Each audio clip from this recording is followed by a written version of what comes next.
improper or unacceptable. I was part of the same clay pot that exploded into the horizon, traveled across the universe, and woke up on Earth without memories, yet judged for being confused. I came naked and without recollections, and I was taught from others' perspectives how to live my life, dress up, eat, talk, and survive. I came alone and I would leave the same, but I had to learn my lessons by interacting with people I never met, I didn't like, or not wanted to be apart from. I got into a world where everyone was entitled to land that didn't belong to anyone, and money was printed without sustainable value. I couldn't express opinions anymore without hurting others' feelings, getting banned or flagged on social media, and people became too sensitive to reality and were afraid of injuries from the words. I couldn't accept myself and others with all the love I felt, and I closed the feelings in old chests filled with taboos, Pandora's box waiting to be discovered and revealed. I was ashamed to accept my flaws and to accept reality once I acknowledged them,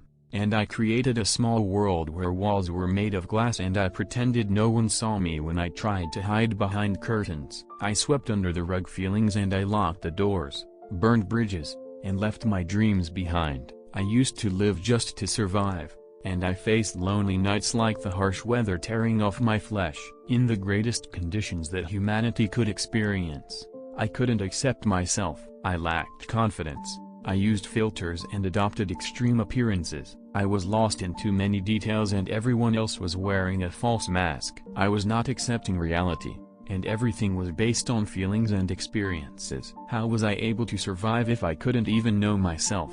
I dissipated among the world, losing my language, traditions, and culture without even realizing that. I was different in every aspect, yet so selfish and looked with disagreement to anyone that wouldn't follow the same beliefs. I forgot that I wasn't meant to be loved and appreciated by everyone. However, I was at least reasonable and saw this reality for what was given. One area was different than another, and one person was different from another, but I was clinching rigidly from the idea that I was unique, yet too busy hiding parts I couldn't accept it. I tried to find the answer to my questions, in books, and from people, but it wasn't science, was just taboo. Let's talk about it. I was afraid to live my life to the fullest potential, but I was so judgmental of the ones who did it. I was strict with my diet, but I couldn't accept that blended condiments and people were the spices of life and what formed communities and races. I prayed and asked the deities for help, while I ignored others that share the same beliefs in other languages. I was seen as having a mental disorder if I dared to contradict and turned against oppression, while moving forward was possible only with political strategies,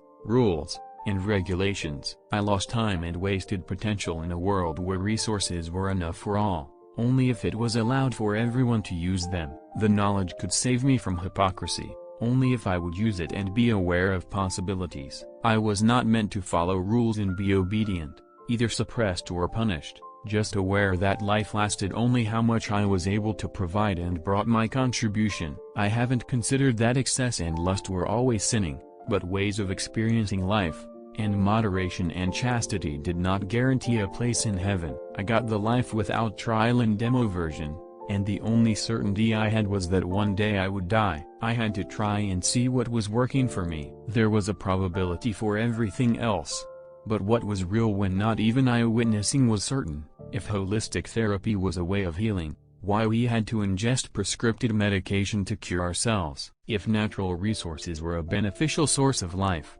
why we had to work indoors while the sun was up? If we had to perceive people based on what they pretended to be or identified what humans were? If hallucinations were the first sign of a mental disorder, how pretending to be something else was normal? Who was able to live a better life, the ones who lived in an imaginary world or the ones that ignored the world around them? Was the tolerance of someone the cure for the illness of others? There was a brilliant and complete reality that gathered all the ideas and beliefs, but certainty was probably nothing from what I knew and believed in. Living in an imaginary world or waking up in a space with an alarm clock and bills to pay, made any difference in bending our reality? Probabilities were proved with scientific methods, and theories were repeated over and over. Even if were false, we were questioning others, but we didn't question our beliefs, traditions, and culture deeply imprinted in our genes, making it impossible to realize there were other possibilities.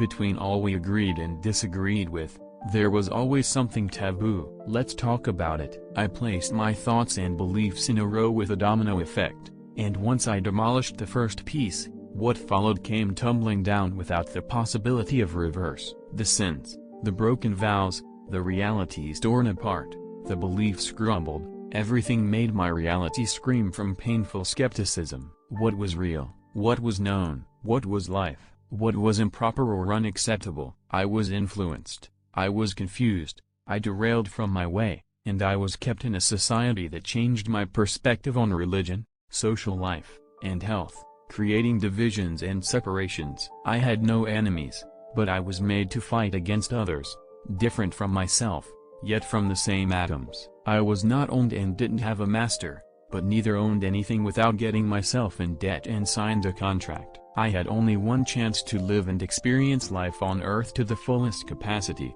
and losing my time with unnecessary ideas only diminishes my chances to get a sense of the gifts I had. I hid and avoided conflicts, and I was still judged and punished for the innocence of my thoughts. Whatever I thought, felt and maybe what I wanted to know, was not a sin, was nothing to be ashamed of, and was just taboo for closed minds and judgy people. Different perspectives did not change reality and truth. Another culture or religion was not meant to separate and make people go against each other. Taboo was only what the mind wanted to suppress, the religion to ban, society to ignore, or was not politically correct. It was my life and I felt free to talk about it. Do it for yourself. At My Life on Earth, an amazing journey.